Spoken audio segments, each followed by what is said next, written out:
আমরা অনেকেই বলি যে মহানবী সাল্লাল্লাহু আলাইহি সাল্লাম শুধু কি একজনের দুধ পান করেছেন? মহানবী সাল্লাল্লাহু আলাইহি সাল্লাম মোট তিনজন ব্যক্তির দুধ পান করেছেন। এক নম্বর ব্যক্তি হলো নবী করিম সাল্লাল্লাহু আলাইহি সাল্লামের সম্মানিত মা। দুই নম্বর ব্যক্তি আবু লাহাবের দাসী সুয়াইবা রাদিয়াল্লাহু তাআলা আনহা।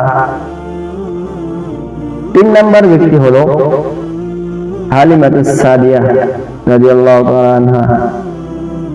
অতএব বোঝা গেল যে নবী করিম সাল্লাল্লাহু আলাইহি ওয়াসাল্লাম মোট তিনজন ব্যক্তির দুধ পান করেছেন। এক নম্বর ব্যক্তি তার সম্মানিত মা, দুই নম্বর আবু লাহাবের দাসী সুয়াইবা, তিন নম্বর হালিমাতুস সাদিয়া রাদিয়াল্লাহু তাআলা আনহা।